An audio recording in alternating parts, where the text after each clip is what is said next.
Salut à tous et bienvenue sur la chaîne Je m'aime. Aujourd'hui, on va écouter ensemble et décrypter ensemble la chanson Fantôme de Jiménez.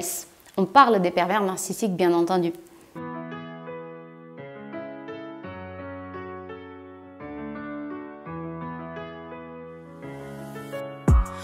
De trop d'épisodes, je peux même plus compter le nombre. J'étais mort dans le film et je te suivais comme ton ombre. Un scénario écrit avec mes larmes et un peu d'encre. Mais je me doutais de rien quand à ton port j'ai jeté l'encre.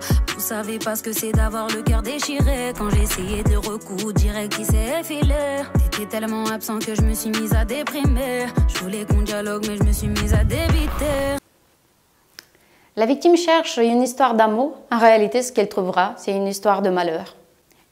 Elle le dit, il y a eu trop d'épisodes, les épisodes de chaud et de froid, classiques pour les pervers narcissiques.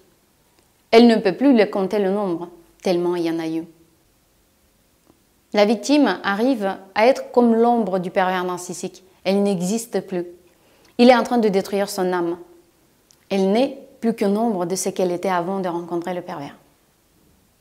La victime n'est plus elle-même, elle est un fantôme, un ombre du pervers, un ombre totalement dépendant qui au bout veut mourir, puisque ça fait tellement mal. Au lieu de vivre une histoire d'amour, elle va vivre un scénario écrit avec de l'encre et avec beaucoup de larmes. Elle se doutait de rien, c'est une personne très innocente. Il lui a fait tellement mal que son cœur est totalement déchiré, elle n'arrive même pas à le recoudre. C'est exactement ce qui arrive aux personnes victimes de pervers narcissiques. Des années après, certaines n'arrivent pas à se refaire une vie puisqu'elles ont perdu la confiance en elles-mêmes, la confiance dans les autres humains. Il ne faut pas tomber là-dedans. Ils ne méritent pas ça. Tu ne mérites pas ça. Elle le raconte et s'est mise à déprimer.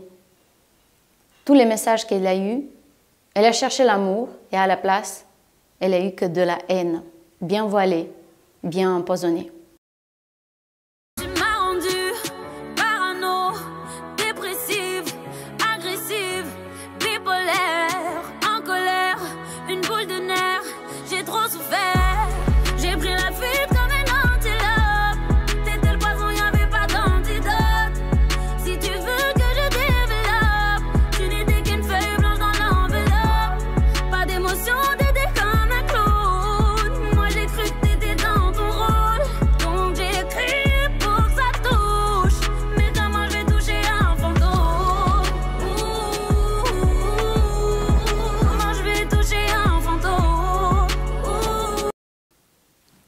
Il lui a fait tellement mal, il l'a tellement harcelée qu'elle est devenue parano, agressive, bipolaire et en colère.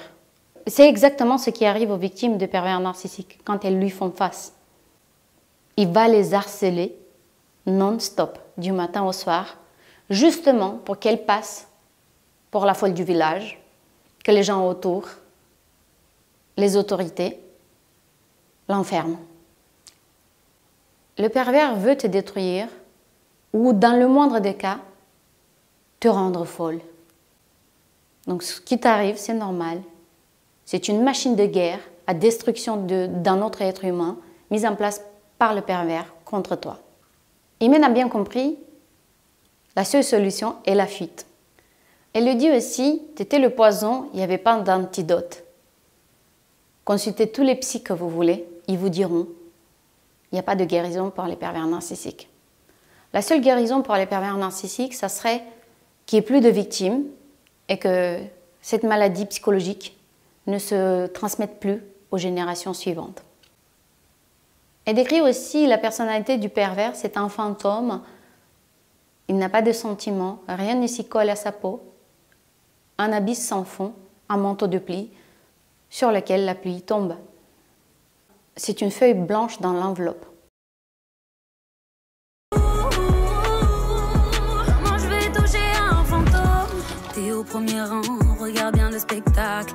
Une femme détruite qui essaye d'éviter les obstacles. T'étais pas mon soleil, t'étais qu'un ciel rempli d'orage. J'aurais dû coûter ma beste, elle me l'avait prédit comme l'oracle. Tu t'es fait désirer, tu t'es débiné, invitation déclinée. Puis tu t'es défilé, tous tes mensonges, j'en faisais mes vérités. Je m'étais auto-cloisonnée, donc je me suis auto-délivrée. Tu m'as rendu parano, dépressif.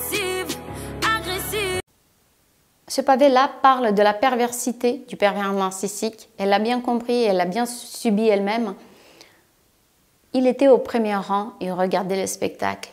Il a tout organisé, il a bien compris qui est sa victime, où il faut appuyer, et il lui a fait du mal. Il était en train de prendre du plaisir à faire ça. Elle pensait avoir un soleil dans sa vie. Au final, non, c'était un ciel plein d'orages qui la foudroyait elle-même, presque à la mort. Elle le dit, elle aurait dû écouter sa meilleure amie, puisque effectivement, souvent, avant de te mettre en relation avec un pervers narcissique, on te prévient.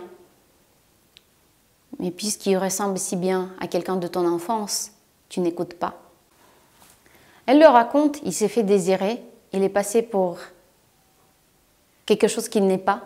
Elle raconte aussi comme ses mensonges à lui, elle le prenait pour des vérités. Elle est trop gentille, cette fille. Elle a cru au pervers. Mais le pervers, il ment tout le temps. Il ne dit jamais la vérité. Mais comme elle est gentille et que souvent elle ne ment jamais, dans sa tête, elle ne croyait même pas qu'il existe des gens qui mentent tout le temps.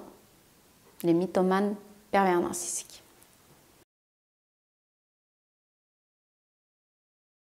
Comment je vais toucher un fantôme? Comment j'ai pu te suivre? Pour ça je me suis perdue. Je voyais pas les signes, je sentais pas les pines. Comment j'ai pu te suivre? Pour ça je m'étais perdue. Je voyais pas les signes, je sentais pas les pines. Elle le dit elle-même, elle ne voyait pas les signes, et pourtant il y a eu beaucoup de signes. Certes, le pervers narcissique a bien caché son jeu, mais il y avait des signes, sauf que tu n'as pas voulu les voir. Le pervers narcissique te rappelle de quelqu'un de ton enfance, et puisque c'était si familier, tu te sentais comme à la maison. Tu n'as pas vu l'épine pleine de venin qu'il était en train de planter dans ton dos. Vivre avec un pervers narcissique, c'est vivre avec du poison. Tous les jours, petit à petit, tu te fais empoisonner jusqu'au jour. Soit tu sors, soit tu succombes. Félicitations, elle a compris à qui elle avait affaire et elle a pris la fuite comme une antilope. Cette chanson-là est très touchante et elle raconte en musique une réalité que toi, comme victime, tu as vécue. Il ne faut pas revivre ça. Et pour ne pas revivre ça, tu dois te faire aider, guérir de ça. Si tu as aimé la vidéo, n'hésite pas à t'abonner à la chaîne et à nous donner un like.